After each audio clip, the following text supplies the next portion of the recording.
दोस्तों, अपने प्यारे भारत का सबसे बड़ा फेस्टिवल चल रहा है जिसमें कि भारत का हर एक नागरिक पार्टिसिपेट कर सकता है और कर भी रहा है। मैं बात कर रहा हूँ इलेक्शन की। अपने भारत में इलेक्शन चल रहा है। अगर अब तक आपने वोट नहीं दिया है तो वोट जरूर दीजिए। ये आपका अपना अधिकार है। इन्होंने जो गलती की है वो आप ना दोहराएं। वोटिंग करने जरूर जाएं। तो निश्चय कर ले, इस बार वोटिंग करने से कोई भी चूके ना। याद रहे, इस महात्योहार एक भी वोटर छूटे ना। आप आने वाले 5 साल के लिए देश का बागडोर किसके हाथों में सौंपना चाहते हैं? अगर आप सोच रहे हैं कि वोट किसको देना सही होगा, तो इसका डिसीजन तो आपको खुद ही लेना होगा कि वोट किसको देना है। दुनिया आपको डाटा दिखा सकती है, लेकिन एनालिसिस आपको खुद करना है कि कौन सी सरकार आपके लिए भी सही है और आपके आने वाले पीढ़ी के लिए भी सही है। एक ऐसी सरकार जो न सिर्फ वर्तमान चीजों को देखे बल्कि आने वाले भविष्य के बारे में भी सोचे। जैसा कि आप सभी जानते हैं कि 2014 के पहले कांग्रेस की सरकार थी और 2014 के बाद बीजेपी की सरकार थी और दोनों सरकार ने देश पर 10 साल राज किया। अब इस वीडियो के माध्यम से हम लोग समझेंगे कि दोनों सरकार ने 10-10 साल में देश को क्या दिया। डाटा और प्रूफ के साथ इन चीजों को समझने का प्रयास करेंगे। उसके बाद जो सरकार आपको अच्छी लगेगी आप उसको वोट दीजिएगा, आपकी मर्जी। तो चलिए स्टार्ट करते हैं आज का वीडियो। स्वागत है आपका VS मोटिवेशन के एक और वीडियो में। मैं हूं विकास।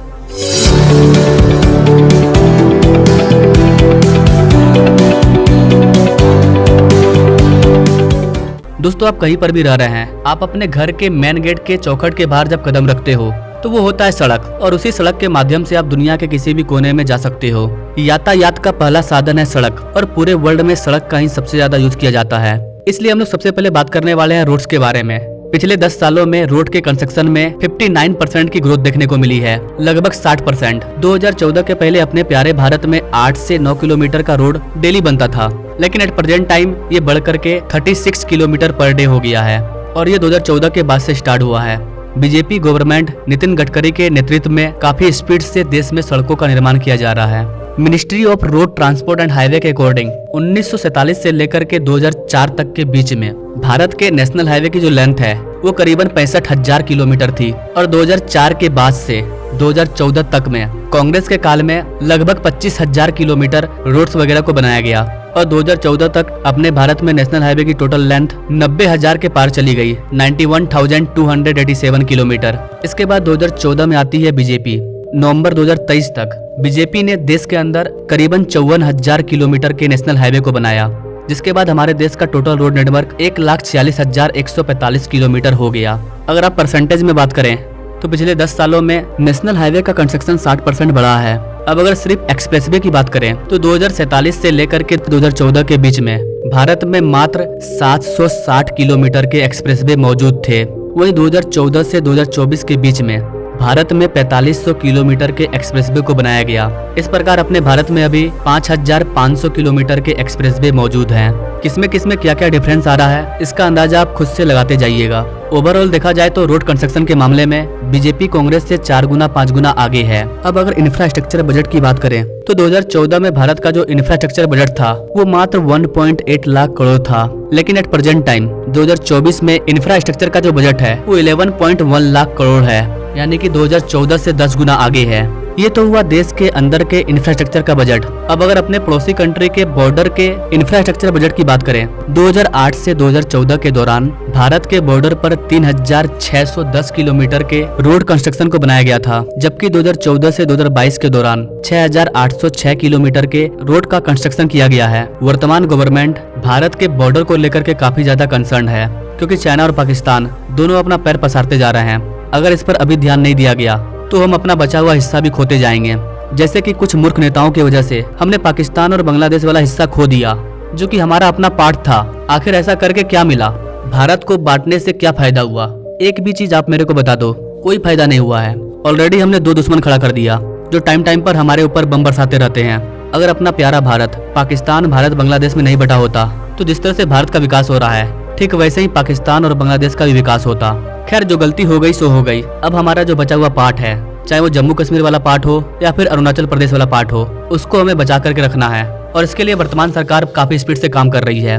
टनल हो, सुरंग हो, रोडवेज हो, हर तरह से भारत के बॉर्डर वाले इलाके को देश के अलग अलग राज्यों से कनेक्ट किया जा रहा है। 2014 में भारत के बॉर्डर पर इंफ्रास्ट्रक्चर को बिल्डअप करने वाली ऑर्गेनाइजेशन का जो बजट है वो 3,782 करोड़ रुपया था, लेकिन 2024 में ये वाला बजट 14,387 करोड़ रुपया हो गया है। तो आप इस पैसे से अंदाजा लगा सकते हैं कि भारत सरकार पैसे का कहाँ यूज कर रही है और बॉर्डर सिक्योरिटी को लेकर के कितना कंसर्न है।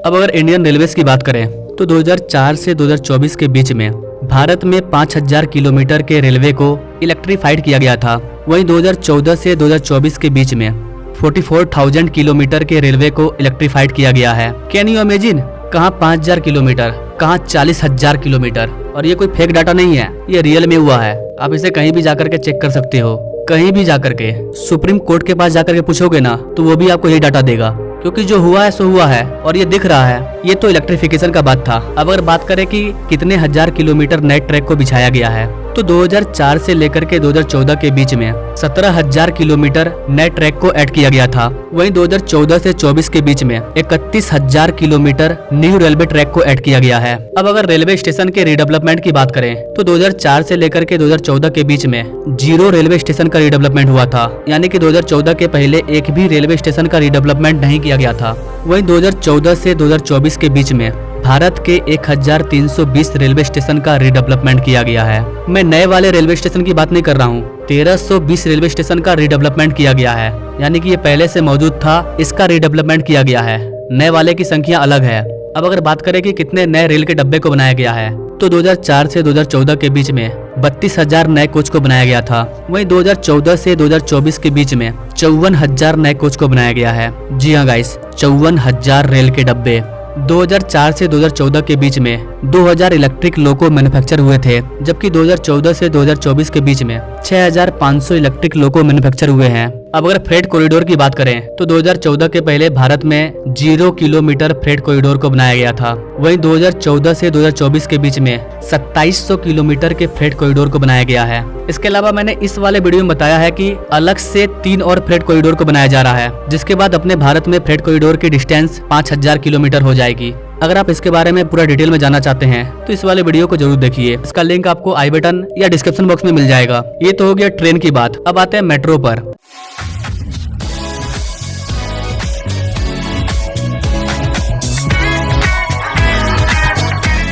गाइस ऐसा है ना, 1984 में पहली बार मेट्रो को चलाई गई थी कोलकाता में और 1984 से लेकर के 2014 तक भारत के मात्र 5 शहरों में मेट्रो अवेलेबल थी और आज के समय में at present time total 22 cities में मेट्रो अवेलेबल है। आप जाकर के खुद से चेक कर सकते हो। अगर लेंथ की बात करें तो 1984 से लेकर के 2014 तक भारत में मात्र 248 किलोमीटर के मेट्रो ट्रैक मौजूद थे। वहीं 2014 से 2023 के बीच में ये 3.5 गुना बढ़ चुके थे। 2023 तक ये 895 किलोमीटर हो चुके थे और अभी कई मेट्रो पर काम चल रहा है, चाहे RRTS हो या फिर वंदे मेट्रो हो, नमो भारत हो, कई तरह के मेट्रो पर काम चल रहा है और आने वाले टाइम में भारत के हर एक राज्य को मेट्रो मिलेगा।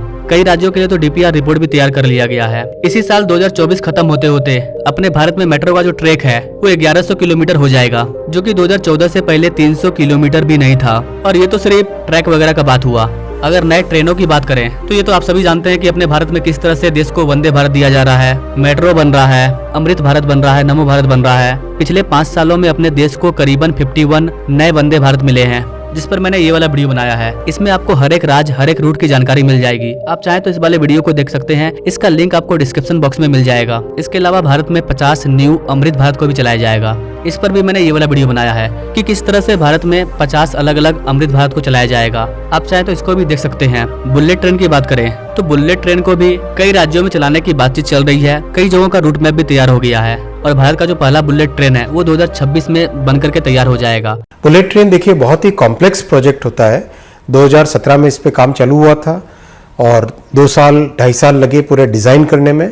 इसकी डिज़ाइनिंग बहुत ही कॉम्प्लेक्स होती है, क्योंकि जिस स्पीड पे ट्रेन को चलना है उस स्पीड पे वाइब्रेशंस बड़े स्ट्रांग होते हैं, तो उन वाइब्रेशंस को कैसे मैनेज करना है, इलेक्ट्रिसिटी ऊपर से करंट लेना है तो उस करंट को कैसे लेना है। और उसके तुरंत बाद में काम चालू हुआ है।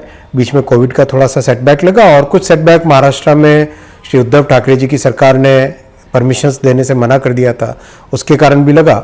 लेकिन काम बहुत अच्छी प्रोग्रेस पे चल रहा है। 290 किलोमीटर से ज़्यादा काम ऑलरेडी हो चुका है। 8 नदियों के ऊपर पुल बन चुके हैं। 12 स्टेशंस पे काम चल रहा है। स्टेशंस भी एकदम एक लेवल पे आ गए, जैसे कि काम कंप्लीट होने की तरफ आए। 2 डिपो पे काम चल रहा है एक साथ। बहुत ही तेजी से काम चल रहा है। आगामी समय में 2026 में इसका पहला सेक्शन खुलने की पूरी टारगेट लेके काम चल रहे हैं। तो बहुत जल्द बुलेट ट्रेन भी आ जाएगी। इसका काम काफी स्पीड से चल रहा है। अगर रेलवे की बजट की बात करें तो 2014 में रेलवे का जो बजट था वो 45,000 करोड़ रुपया था, लेकिन 2024 में आइए 2024 में रेलवे का बजट 2.4 लाख करोड़ रुपया हो चुका है। कहाँ 1000 करोड़ में बात होती थी, अब लाख करोड़ में बात हो रही है। ऐसे ही हम दुनिया की चौथी सबसे बड़ी इकोनॉमी नहीं बने हैं। इसके पीछे सरकार का बहुत बड़ा मेहनत है, बहुत बड़ा प्रयास है, और न सिर्फ सरकार, भारत के हर एक नागरिक का अपना अपना एक योगदान है देश को आगे बढ़ाने के पीछे।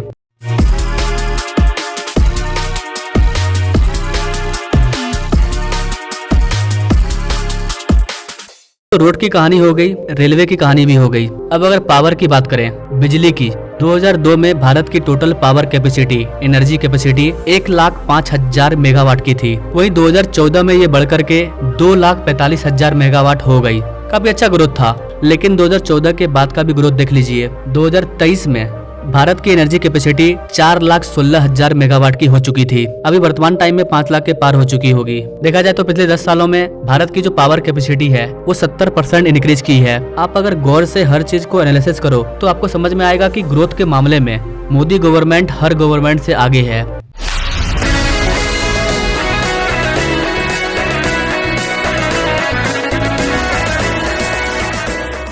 हम लोग एनर्जी के मामले में आगे तो बढ़ रहे हैं, लेकिन इसमें एक और खासियत यह है कि हम रिन्यूएबल एनर्जी को लेकर के आगे बढ़ रहे हैं, न कि फॉसिल फ्यूल को लेकर के। पिछले 10 सालों में भारत की जो ग्रीन एनर्जी कैपेसिटी है वो 138% ग्रोथ की है। 2014 में अपना प्यारा भारत 75 गीगावाट के इलेक्ट्रिसिटी को जनरेट करता था, जो कि 2023 में बढ़कर के 180 गीगावाट हो गया। 2014 में भारत के एनर्जी सोर्स में फॉसिल फ्यूल का जो कंट्रीब्यूशन था वो 69% था, जो कि अब गिर करके 57% हो गया है। कि हम लोग रिन्यूएबल एनर्जी की ओर आगे बढ़ रहे हैं और फॉसिल फ्यूल पेट्रोलियम से अपने डिपेंडेंसी को कम कर रहे हैं। इससे फायदा ये होगा कि हमारा देश स्वच्छ होगा, पॉल्यूशन कम होगा। आने वाले टाइम में हमें काफी ज्यादा एनर्जी डिमांड की जरूरत होगी। ऐसे में हम फॉसिल फ्यूल की ओर नहीं जा सकते हैं। हमें अपने कार्बन इमिशन को भी कम करना है। सरकार उस पर भी ध्यान दे रही है। अभी हम लोग रिन्यूएबल एनर्जी से 180 गीगावाट के एनर्जी को ले रहे हैं, लेकिन सरकार का टारगेट है कि 2030 तक हम लोग 500 गीगावाट के एनर्जी को रिन्यूएबल एनर्जी से प्रोड्यूस करेंगे। वर्ल्ड बैंक के रिपोर्ट के अकॉर्डिंग 2014 के पहले भारत के 85% जनसंख्या के पास इलेक्ट्रिसिटी पहुंच चुकी थी,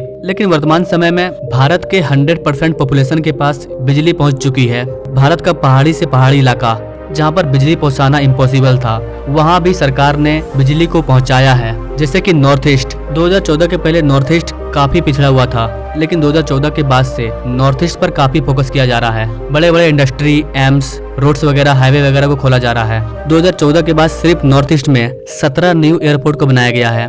कई हजार किलोमीटर सड़कों का निर्माण किया गया है। नॉर्थ ईस्ट में रेलवे ट्रैक भी बिछाया जा रहा है, रेल भी पहुंच चुकी है। भारत का सबसे लंबा रेल रोड बोगी ब्रिज भी नॉर्थ ईस्ट में बना करके तैयार कर दिया गया है।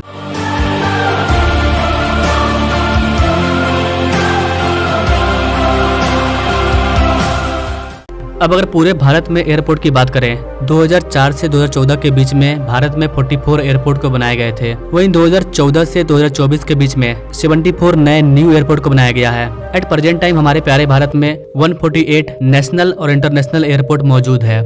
अब अगर पोर्ट्स वगैरह की बात करें, 2004 में पोर्ट की जो कैपेसिटी है वो 400 मिलियन टन की थी, जो कि 2014 में 1400 मिलियन टन पर एनम हो चुकी थी, लेकिन 2023 में ये बढ़कर के 2600 मिलियन टन पर एनम हो गई। अब अगर डिजिटल इंफ्रास्ट्रक्चर की बात करें तो 2014 के पहले मात्र 13% लोग ऐसे थे जो कि इंटरनेट का यूज करते थे, लेकिन आज के टाइम में 52% लोग इंटरनेट का यूज कर पा रहे हैं। तो ये ग्रोथ नहीं है तो क्या है? डिजिटल इंडिया का डाटा हर साल लगातार बढ़ते जा रहा है। आने वाले बहुत ही कम सालों में भारत के 90% लोग इंटरनेट का यूज करना स्टार्ट कर देंगे और इंटरनेट सस्ता भी होते जा रहा है। 2014 से पहले 250 रुपया में मात्र 1 GB डाटा मिलता था, लेकिन अभी 2024 में 250 रुपया में हर दिन 1.5 GB डाटा मिलता है। कहाँ 1 GB डाटा 1 महीने के लिए, कहाँ 1.5 GB डाटा हर दिन। ग्रोथ नहीं है तो क्या है? और 2014 के पहले 2 GB सही से नहीं चलता था, अभी 5G चल रहा है, 6G पर भी काम चल रही है और 4G तो काफी अच्छे से काम कर रहा है हर जगह। आप चौंक जाएंगे। वर्ल्ड बैंक की एक डाटा है जो ये कहती है कि भारत ने